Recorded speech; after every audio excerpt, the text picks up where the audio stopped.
అందరికీ నమస్కారాలండి. మీరు ఇప్పుడు చూస్తున్నది కొత్తగా ప్రవేశపెట్టినటువంటి 6th class English text book 'Purvi'.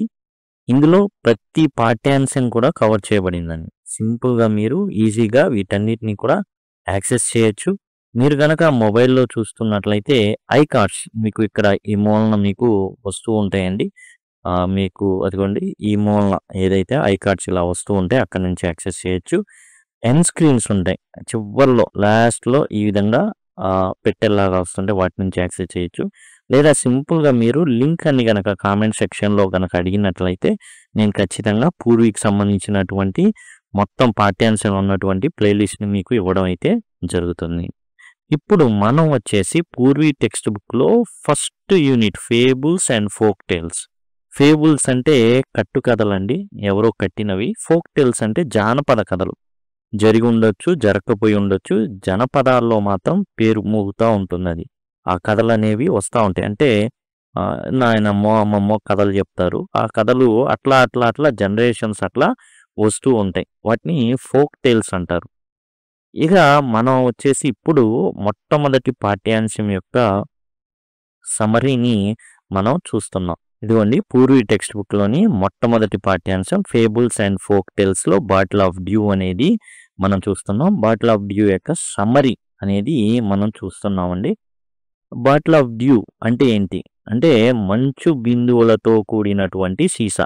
మంచు బిందువులతో నీటితో కూడినటువంటి సీసా. డ్యూ అంటే మంచు బిందువులనమాట. మౌంటైన్ డ్యూ అంటే పర్వతం మీద ఏదైతే మంచు ఉందో ఆ బిందువులతో నుండి తయారు చేసినటువంటి డ్రింక్ అనమాట మౌంటైన్ డ్యూ అంటే. ఇక్కడ 'బాటిల్ ఆఫ్ డ్యూ' అంటే మంచు బిందువులు ఏదైతే ఉన్నాయో వాటిని పట్టినటువంటి ఒక సీసా అనమాట. ఈ కథలో పాత్రధారులను మనం చూసినట్లయితే రామనాథ మెయిన్ క్యారెక్టర్, అతని సతీమణి మధుమతి అండ్ వాళ్ళు ఉంటున్న పట్టణానికి వచ్చినటువంటి సేజ్ మహీపతి అంటే మహీపతి అనేటటువంటి ఋషి. వీళ్ళు పాత్రధారులండి. ఓకే. Ramanatha main character. ఎవరు ఈ రామనాథ అంటే ఒక రిచ్ ల్యాండ్ లార్డ్ కొడుకండి. అండ్ పెద్ద భూస్వామి. వీళ్ళ ఫాదర్ చనిపోతూ చాలా భూమిని రామనాథకి ఇవ్వడం జరుగుతుంది. అయితే రామనాథ ఇంత భూమి ఉంచుకొని ఏందంటే ఇంత కష్టపడాలా? తండ్రి కష్టపడి ఇచ్చింది. తండ్రి చాలా కష్టపడ్డాడు. అది కొడుక్కి వారసత్వంగా వచ్చింది. కాబట్టి అతనికి పెద్ద ఏందంటే ఈ కష్టపడ్డది కాదు గదా!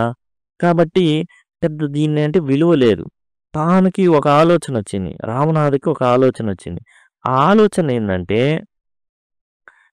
తను ఎట్లాగైనా సరే ఒక పోషన్ అంటే ఒక ఏందంటే ద్రవం అనమాట. మ్యాజిక్ పోషన్. ఈ మ్యాజిక్ పోషన్ గురించి తెలుసుకోవాలి. ఏంటి మ్యాజిక్ పోషన్ అంటే ఆ మ్యాజిక్ పోషన్‌ని గనక ఆ విచిత్రమైనటువంటి ఆ రసాయనం ఏదైతే ఉందో ఏ వస్తువు మీదైనా చల్లారు అంటే అది బంగారం అయిపోవాలి. అలాంటి మ్యాజిక్ పోషన్ గురించి వెతుకుతా ఉంటాడనమాట. అనేక మంది దగ్గర వెతుకుతూ ఉంటాడు. సాధువుల దగ్గరికి వెళ్తూ ఉంటారు. వాళ్ళ దగ్గర, వీళ్ళ దగ్గర దానికి సంబంధించినటువంటి డీటెయిల్స్ కనుక్కొని మనమే ఆ మ్యాజిక్ పోషన్ తయారు చేసి తినడానికి తిండుంది. చాలా ఖాళీ ఉంది. ఎట్లాగైనా సరే ఆ వింత మందు, ఆ మ్యాజిక్ పోషన్, ఆ విచిత్ర మందుని మనం కనుక్కొని ఏం చేయాలి అంటే అన్నిటిని బంగారంగా మార్చుకోవాలి. ఇదేం కొత్త కాదండి. మనకు సోర్సరర్ స్టోన్ అనేసి ఉంటుంది ఇంగ్లీష్‌లో. ఈళ్ళేందంటే ఆ స్టోన్‌ని పెట్టుకొని దేన్నైనా రుద్దారనుకోండి అది కూడా బంగారంగా మారిపోతుంది. అలానే మనం మిడాస్ టచ్ అని కూడా వింటూ ఉంటాం. మిడాస్ అనే రాజు ఉండేవాడు. దేవుడిని నేను ఏది టచ్ చేస్తే అది బంగారంగా మారిపోవాలని కోరుకుంటాడు. అట్లానే రామనాథ ఇక్కడ ఏం కోరుకుంటున్నాడంటే చాలా భయంకరంగా ఒకే ఆలోచన. ఏందంటే obsessed with finding a potion to turn objects into gold. రాగి పాత్రల మీద ఆ ద్రవాన్ని వేస్తే అది బంగారంగా మారిపోవాలి. రాయి మీదేస్తే అది బంగారం అయిపోవాలి. అనేసి ఏం చేశాడు ఇతను తనకున్నటువంటి ల్యాండ్‌ని నెగ్లెక్ట్ చేయడం మొదలుపెట్టాడు. యాక్చువల్‌గా అది తండ్రి నుంచి వారసత్వంగా పొందింది. కానీ ఏదైతే తనకొస్తుందో ఆ డబ్బులు వాటన్నిటిని కూడా తనకున్నటువంటి ఏదైతే పిచ్చి ఆలోచన. ఏంటి ఆలోచన? ఎందుకు అంత కష్టపడ్డావు? సింపుల్‌గా మనుషులంతా బంగారం కోసమే గదా! ట్రై చేసేది. ఏది చేసినా బంగారంలోకి మారుస్తారు గదా! అదే డైరెక్ట్‌గా బంగారం మనమే తయారు చేసేస్తే ఎట్లా? మైనింగ్ జేసి అట్లా గాదు. ఒక ద్రవం ఉండాలా. ఆ ద్రవం అలా పోస్తే బంగారం అయిపోవాలి. ఓ పెద్ద రాయి మీద ఆ ద్రవం ఓ చుక్కేస్తే బంగారం అయిపోయిందనుకో, ఇంకేముంది ఇంట్లో పెట్టుకోవచ్చు. ప్రశాంతంగా ఉండొచ్చు. ఎటు తినడానికుంది. పెద్ద ఆలోచనలు అవసరం లేదు. కాబట్టి అనేసి తన యొక్క ల్యాండ్ మొత్తాన్ని కూడా ఏదైతే ఉందో మొత్తం నెగ్లెక్ట్ చేయడం మొదలుపెట్టాడు. ఇప్పుడు ఇతనికున్నటువంటి ఏదైతే పిచ్చిని ఆసరా చేసుకొని కొంతమంది ఈ వ్యక్తిని మోసం చేయడం మొదలుపెట్టారు. ఎవరిని? ఈ యొక్క రామనాథాన్ని. ఎట్లా మోసం చేయడం మొదలుపెట్టారంటే, పలానా ఊళ్ళో పలానా వ్యక్తి వచ్చాడు. ఆ వ్యక్తి ఎక్కడి నుంచో వచ్చాడు మొత్తానికి. ఆ వ్యక్తి ఏం చేస్తాడంటే, ఈ ఏదైతే మ్యాజిక్ పోషన్ తయారు చేయడానికి గల ఏవైతే ఉన్నాయో అవన్నీ కూడా నీకు ఆ జ్ఞానాన్ని అందిస్తాడు. కాబట్టి నువ్వేం చేయొచ్చు, తయారు చేయొచ్చని ఈడిని తీసుకెళ్ళి ఆడెవడో దొంగ వేషం వేసుకొని ఇతని దగ్గర డబ్బులు కాజేసి ఒట్టి చేతులతో పంపించేవాళ్ళు. మోసం చేసేవాళ్ళు. అలా ఏందంటే తన దగ్గర ఉన్న డబ్బు మొత్తం కోల్పోతున్నాడు. అండ్ తన భార్య ఎవరైతే రామనాథ భార్య ఉందో మధుమతికి అర్థమైపోతుంది. తొందరగానే ఇదే రకంగా ఉంటే తొందరగా వాళ్ళ ఆస్తులన్నీ ఏమైపోతాయి? మొత్తం అయిపోతాయి. కాబట్టి చాలా బెంగ పెట్టుకుంది. ఏంది? ఎట్లా చేయాలి? ఏంటి? అనేసి. అయితే అదే సమయంలో ఈమె ఎప్పుడైతే ఇలా ఆలోచిస్తుందో అదే సమయంలో ఆ ఊరికి, ఆ టౌన్‌కి ఒక ఋషి రావడం జరుగుతుంది. ఓ ఋషి పుంగవుడు రావడం జరుగుతుంది. అతను ఏందంటే బాగా జనాల్లో మంచి పేరుంటుంది. దాంతో ఈ వ్యక్తి ఎవరైతే రామనాథ్ ఉన్నాడో ఎళ్ళిపోయి శిష్యరికం చేస్తాడనమాట. ఆయన దగ్గరే ఉంటూ, ఆయన చెప్పేవి వింటూ, చివరికి తన అవకాశం వచ్చినప్పుడు మహిపతి దగ్గరికి ఎవరైతే మనం చెప్పుకునేటటువంటి ఋషి పుంగవుడు ఉన్నాడో ఆయన దగ్గరికెళ్ళిపోయి రామనాథ తన పైత్యాన్ని చెప్పడం జరుగుతుంది. ఏంటి అంటే, అయ్యా నేను నాకొక మ్యాజిక్ పోషన్ కావాలి. అంటే నాకొక విచిత్రమైనటువంటి ఒక రసాయనం ఎలా తయారు చేస్తారో తెలియాలి. అది నేను దేని మీద పోస్తే అది ఏమైపోవాలి అంటే బంగారం అయిపోవాలి. ఇప్పుడు ఈ వ్యక్తి ఎవరైతే ఆ పట్టణానికి వచ్చి మంచి పేరున్నటువంటి ఋషి పుంగవుడు ఎవరైతే ఉన్నారో ఎవరు? మహిపతి. డైరెక్ట్‌గా ఇప్పుడు చెప్పేసాడనుకోండి. "అరే! అలాంటిదేం లేదు రామనాథ. నువ్వు అనవసరంగా నీ సమయాన్ని వృధా చేసుకుంటున్నావు. నీ డబ్బుల్ని వృధా చేసుకుంటున్నావు" అని చెప్పాడనుకోండి. వెంటనే అక్కడి నుంచి వెళ్ళిపోతాడు రామనాథ. అందుకని మహిపతి ఏం చేస్తాడంటే ఒక కొత్త ఆలోచన చేస్తాడు. "చూడు రామనాథ, నిజమే నువ్వు చెప్పింది కరెక్ట్. నువ్వు చాలా తెలివైన వాడివి మిగతా వాళ్ళందరికంట. నువ్వు యాక్చువల్‌గా ఎవరిని అడగాలో వాళ్ళని అడిగావు. నేను హిమాలయాల నుంచి వస్తున్నప్పుడు ఇలాంటి ప్రస్తావనలొచ్చినియి. అయితే దాని తయారీ సామాన్యమైన విషయం కాదు.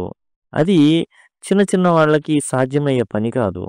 అది ఎలా చేయాలి అంటే, ఎవరైతే వ్యక్తి మరి ఈ యజ్ఞానికి పూనుకుంటాడో, అంటే తన దగ్గర ఉన్న ఒక మ్యాజిక్ పోషన్‌ని తయారు చేయాలనుకుంటాడో, ఆ వ్యక్తి అరటి మొక్కని నాటాలి.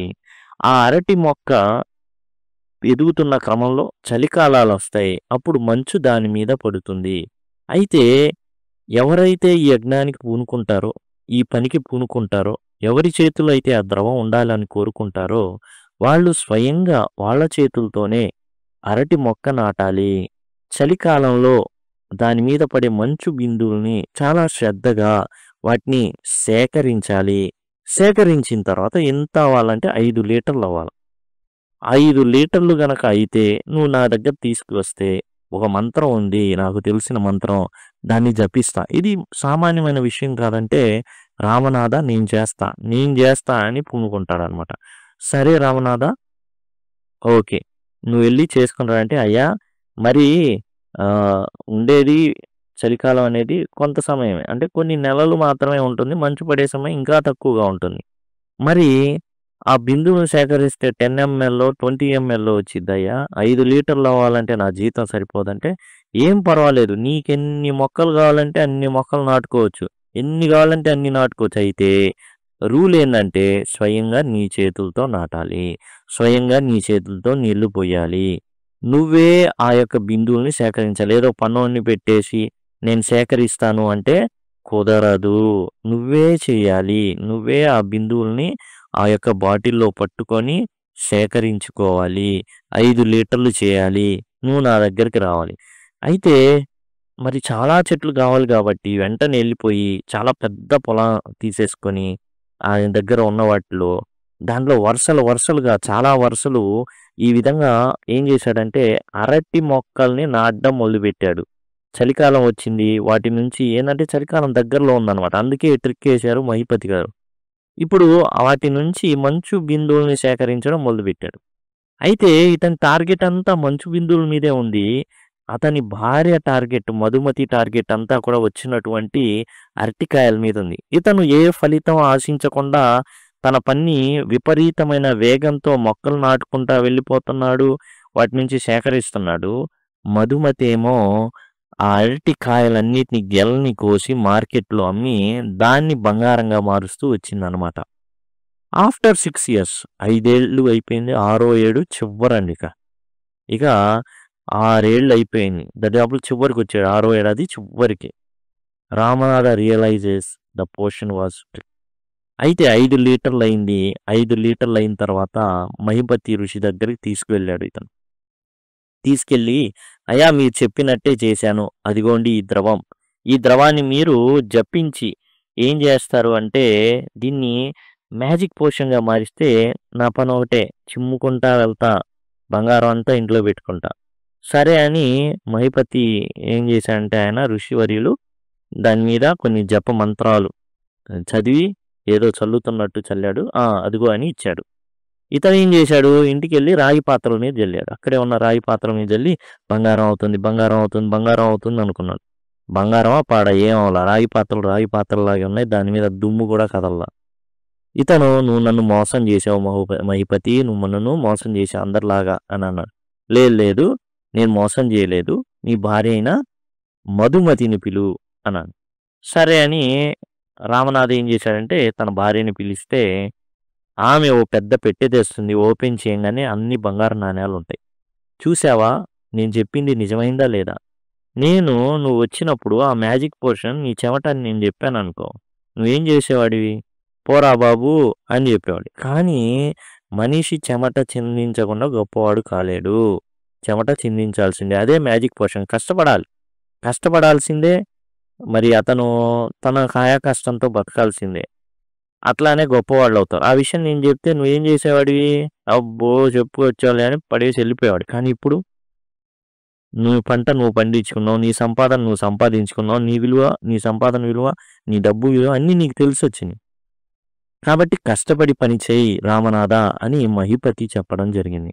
దాంతో ఇంకా ఎక్కువగా రామనాథ కష్టపడి పనిచేయడం మొదలుపెట్టాడు. ఇక్కడ తెలివైన ఇల్లాలు ఉండడం అనేది ఒక ప్లస్ పాయింట్ రామనాథకి. అది ఈనాటి రోజుల్లో అయితే వదిలేసి వెళ్ళిపోయేవాళ్ళు.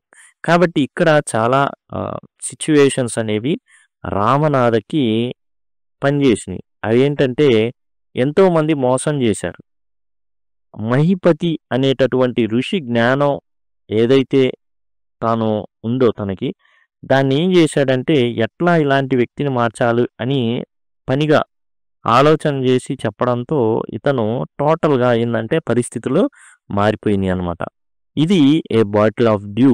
ఎవరు రాశారు అంటే ఇది రాసింది సుధామూర్తి గారు. ఇన్ఫోసిస్ చైర్మన్ ఎవరైతే ఉన్నారో, ఇన్ఫోసిస్ నారాయణమూర్తి అని మనం ఎవరినైతే పిలుచుకుంటామో వారి యొక్క సతీమణి ఈ కథని రాయడం జరిగిందనమాట. ఇదండి టోటల్గా సారాంశం. ఏంటంటే టోటల్గా తను ఏదైతే పిచ్చి ఆలోచన ఉన్నాడో దాంట్లోనే పడిపోయి తన ఆస్తిపాస్తులు అవన్నీ కూడా కాజేసుకుంటా తిరుగుతున్నాడు. కూర్చొని తింటే కొండలైనా కరుగుతాయి అంటారు. అట్లా తాను మొత్తం కోల్పోతున్న టైంలో మహిపతి అనేటటువంటి సాధువు చెప్పిన ఏదైతే ఉందో బనానా ప్లాంటేషన్ అంటే అరటి తోట నాటి మొత్తం ఆ యొక్క మంచు బిందువులను సేకరించే పనిలో చాలా పెద్ద తోట నాటేశాడు. అతను సక్సెస్ఫుల్గా 6 ఏళ్ళు కష్టార్జితం మొత్తం చూస్తే బంగారు నాణ్యాలు అవి ఉన్నాయి. కాబట్టి మనిషికి మ్యాజిక్ పోర్షన్ ఏంటంటే చెమటే అనమాట. ఇదండి టోటల్గా ఏ బాటిల్ ఆఫ్ డ్యూ. ఇదే విధంగా టోటల్ ఎక్స్ప్లెనేషన్స్ మీరు వినాలి అనుకుంటే అన్ని పాఠ్యాంశాలు చేయబడి ఉన్నాయండి. అన్నీ అందుబాటులో ఉన్నాయి. సింపుల్గా మీరు లింక్ అని గనక నన్ను అడిగినట్లయితే కామెంట్ సెక్షన్లో మీరు ఖచ్చితంగా ఈ పూర్వీకి సంబంధించిన టోటల్ టెక్స్ట్ బుక్ పాఠ్యాంశాలన్నీ పొందడం జరుగుతుంది. మీకు ఇక్కడ నుంచి ఐ కార్డ్స్ వస్తూ ఉంటాయి. ఇప్పుడు ఇంకో 5 సెకండ్లో ఇలా ఎండ్ స్క్రీన్స్ వస్తే వాటి నుంచి పొందొచ్చు. లేదా సింపుల్గా కావాలంటే లింక్ అని అడిగినట్లయితే నేను ఖచ్చితంగా మీకు కామెంట్ సెక్షన్లో ప్లేలిస్ట్ లింక్ ప్రొవైడ్ చేయడం జరుగుతుంది. Thank you. Thanks a lot.